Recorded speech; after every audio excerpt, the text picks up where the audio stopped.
अस्सलाम वालेकुम वरहमतुल्लाहि वबरकातुहू। पैरामाउंट कंप्यूटर्स देवबंद में आपका खैर मकदम है। आपसे इल्तिजा है कि मेरे इस चैनल को सब्सक्राइब ज़रूर कीजिए, लाइक कीजिए, शेयर कीजिए और बेल आइकन पर जाके क्लिक ज़रूर कीजिए, जिससे आने वाली तमाम मेरी वीडियोस आपको आसानी से हासिल हो सकें। शुक्रिया। ऑनलाइन कंप्यूटर सीखने के लिए भी हमसे आप राब्ता कायम कर सकते हैं। हमारा एड्रेस आपके सामने आ रहा है। शॉर्ट टाइम में फुल कोर्स करने के ख्वाहिशमंद स्टूडेंट भी हमसे राब्ता कायम कर सकते हैं।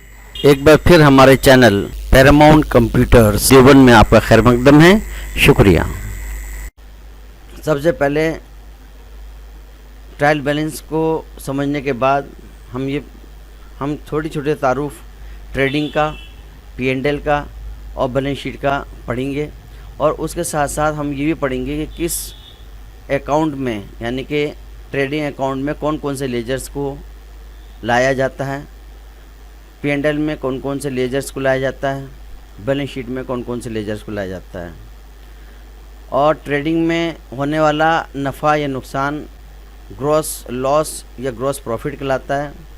इसी तरीके से P&L में होने वाला नफ़ा और नुकसान नेट प्रॉफिट या नेट लॉस के नाम से जाना जाता है, और P&L में ग्रॉस लॉस या ग्रॉस प्रॉफिट को मुंतकिल करके लाया जाता है, और यहाँ से भी हम मुंतकिल करके बैलेंस शीट में ले जाते हैं। अगर हमें नेट लॉस हुआ है तो कैपिटल में से घटा दिया जाता है, और अगर हमें नेट प्रॉफिट हुआ है तो कैपिटल में हम जोड़ देते हैं। अब फ्रेंड्स, हम आगे अगला सबक पढ़ते हैं कि ट्रेडिंग अकाउंट किसे कहते हैं। सबसे पहले हम लोग ट्रेडिंग अकाउंट के बारे में पढ़ेंगे। जैसा कि मैंने इसमें लिख रखा है कि ट्रेडिंग अकाउंट किसे कहते हैं और इसमें कौन कौन से लेजर आते हैं। जवाब है, हमने इसमें लिखा है कि ट्रेडिंग अकाउंट के ज़रिए हम कंपनी की ख़रीद और बेच का हिसाब पता लगाते हैं, ख़रीद और फ़रोख्त के हिसाब का पता लगाते हैं, जिसकी वजह से हमें ग्रॉस लॉस और ग्रॉस प्रॉफिट का पता चल जाता है कि जो माल हमारे पास था वो किस कीमत का था और अब किस कीमत में बिक गया है। ट्रेडिंग अकाउंट में दो साइड होती हैं, एक आमद की जिसे डेबिट साइड कहते हैं, और दूसरी रफ्त की यानी माल के खर्च यानी माल की कंपनी से जाने की, जिसे क्रेडिट साइड कहते हैं। आज मैं आपको उन लेजर्स के नाम लिखकर बता रहा हूं जो बहुत ही ज़्यादा ट्रेडिंग अकाउंट के डेबिट साइड में और क्रेडिट साइड में आते हैं। इन्हें आप खूब अच्छी तरह रट लीजिए, समझ लीजिए, याद कर लीजिए, जिससे आपको ट्रायल बैलेंस में से इन लेजर्स को छांट कर लिखना आसान हो जाए। इन लेजर में कई लेजर के माने भी मैं ज़रूर लिखूँगा या ज़बानी में आपको बताता भी रहूँगा। इस सफ़े में ज़्यादा जगह न होने की वजह से मैं अगले पेज में आपको ट्रेडिंग अकाउंट के लेजर्स लिख कर दिखा रहा हूँ। तो फ्रेंड्स, हम अगले पेज को खोलते हैं। तलबा अजीज़, जैसा कि आप सामने देख रहे हैं मॉनिटर पे कि ट्रेडिंग अकाउंट लिखा हुआ है इस पेज पर, और इसमें दो साइड मैंने आपको बताए थे, एक डेबिट साइड होता है, क्रेडिट साइड होता है, और पर्टिकुलर माने होता है अशिया, और अमाउंट आपको मालूम ही है, और फिर पर्टिकुलर आ गया और फिर आ गया अमाउंट। पर्टिकुलर माने आपके जो है अशिया कह लीजिए या उनके नाम कह लीजिए, जिन नामों के लेजर हमारे सामने मौजूद हैं। तो देखिए, ट्रेडिंग अकाउंट में जब हम ट्रेडिंग अकाउंट बनाते हैं तो बनाते वक्त हमें किन बातों में ख्याल रखना पड़ता है। सबसे पहला हम चेक करते हैं ट्रायल बैलेंस शीट में से कि उसका स्टॉक ओपनिंग कितना है।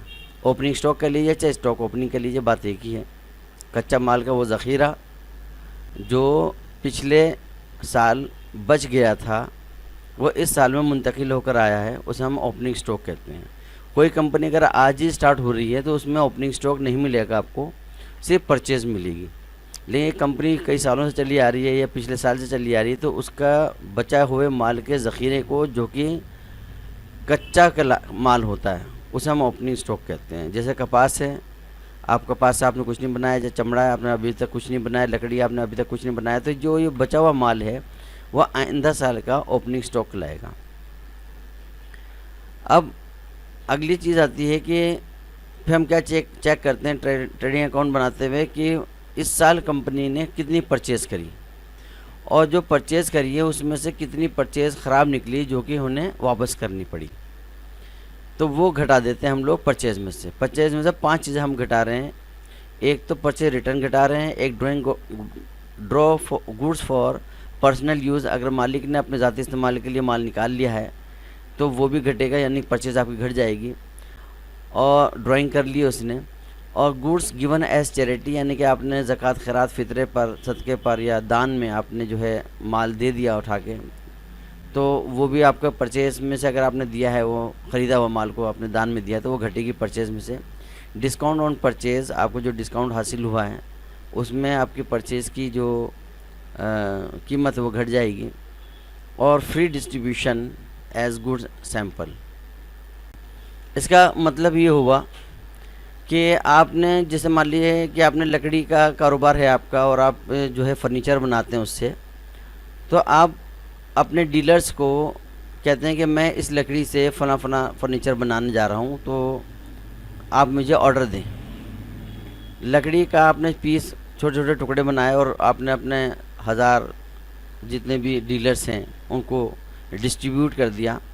تو وہ جو لکڑی آپ نے خریدی تھی تو اس میں سے آپ ڈسٹریبیوٹ کریں گے تو وہ آپ کی پرچیز گھٹ جائے گی، کیونکہ ایک طریقے سے وہ ایڈورٹائزمنٹ میں بھی چلی جاتی ہے. تو آپ کی پرچیز اس طرح گھٹے گی. اب جتنی پرچیز بچے گی اس پرچیز کو آپ اماؤنٹ سائڈ میں لکھیں گے. تو فرینڈز، آپ کو ہماری یہ ویڈیو کیسے لگی اپنے کمنٹس ہمیں ضرور دیجیے گا. ہمارے چینل پیراماؤنٹ کمپیوٹرز دیوبند کو سبسکرائب کرنا نہ بھولیے گا، اسے شیئر ضرور کریے گا، لائک کیجیے گا، اور اپنے کمنٹس ہمیں دے کر ہمیں اپنی محبت کا ایک تحفہ ضرور دیجیے گا. ہماری کوشش ان اسٹوڈنٹس کو پڑھانے کی ہے جو نان کامرس پرسن ہیں، جن کو کامرس سے واقفیت نہیں ہے اور وہ ٹیلی سیکھنا چاہتے ہیں. اس لیے ہم نے اسی لیول پر اپنے آپ کو ڈھال کر اس ویڈیو کو ہم نے بنانے کی کوشش کر رہے ہیں.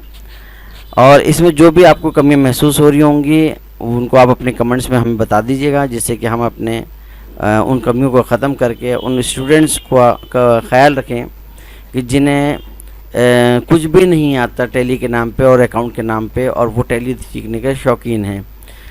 اگلی ملاقات تک کے لیے آپ ہمیں اجازت دیجیے. اللہ حافظ.